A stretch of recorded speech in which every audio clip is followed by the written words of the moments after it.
Welcome, everyone. Thank you for coming. We're here today to speak with Iris Apfel and Massimo Alois and Anthony Cenname, the publisher of the Wall Street Journal, to discuss their family connection and the many years of history that go back from the beginning of Old World Weavers with your family, and then to also talk about how you've rebuilt the vineyards in the region of Caserta, and hear some stories of you both being together. I, as a little boy, coming from, my parents are from Caserta. They're expat Italians who live in the United States, and we spent every summer on vacation in Italy. And I thought that I had a wonderful childhood, and a lot of my life is very, very positive because I've only been exposed to the positive. And as a little boy, visiting Caserta, which is the ancestral village of my parents, we would visit. There's a palace in Caserta called the Royal Palace of Caserta. The architect was Vanvitelli, and it was built by Bourbon kings when they were in control of the kingdom of the Two Sicilies, or the kingdom of Napoli, which was what it was also known as. And visiting this palace as a little boy, as 7, 8 years old, and running through its corridors, and in those days it was the early 70s, and we were allowed more access to the palace than we are today, especially if you came from the area and you knew people. But we were always allowed, and I used to sit on the lions at the bottom of the staircase, and everybody would see these pictures of me on the lions and say, "But where are you? Are you in France?" I would think, "No, I'm not in France, I'm in Caserta. It looks like Versailles."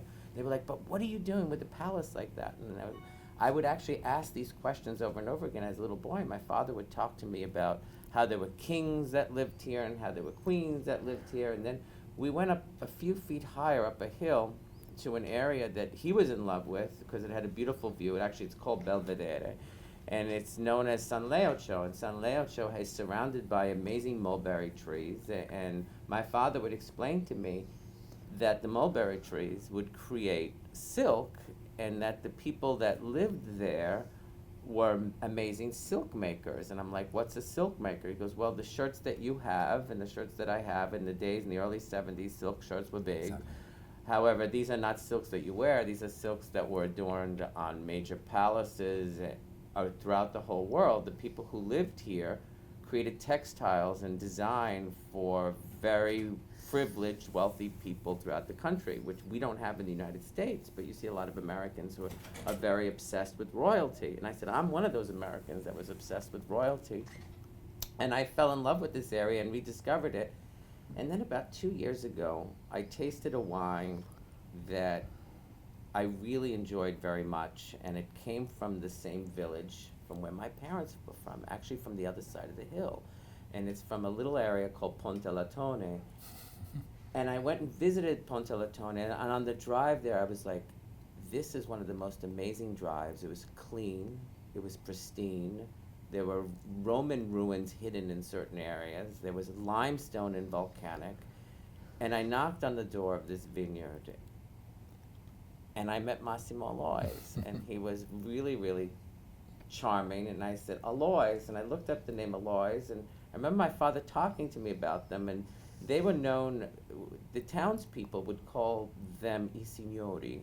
And I Signori, I don't know if it really exists anymore in that town, but it really refers to people who are somewhat aristocratic. But in Massimo's case, it's really aristocratic because his lineage actually comes from aristocratic people who were part of the royal court of Caserta. So the vineyard that he is on was actually there were grapes that were rediscovered by his father about 30, 40 years ago, Palagrello grapes and Casavecchia grapes.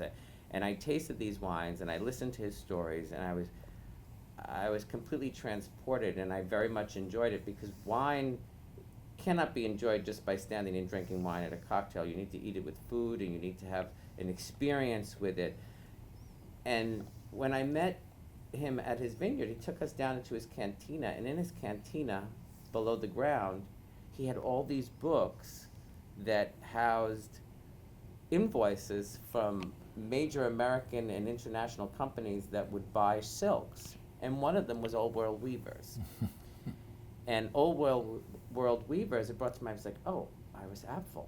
She was Old World Weavers. Tell me about what you did. And he said, well, she used to come here and she discovered our silk factories and brought them to America during the Truman era. During what? The Truman era. Yep. It was the Truman era, correct. So I thought, as publisher of WSJ magazine, it would be really nice to do this favor, since we've all become friends, and to hear these stories more today, and what the story is behind Massimo. So I brought David Scott, who's a renowned interior designer and a very good friend, Iris Apfel, who we all know as a fashion icon and interior designer, and a search engine for her friends and family. She's not on the internet. She doesn't do email. She converses with people, and I think that conversing with people is much more effective than anything in digital. And of course, Massimo Alois, who's an 8th descendant? Yeah, I would say maybe the 10th. Yeah, 10th. 10th. 10th descendant. So tell us a little bit more about your background, Massimo.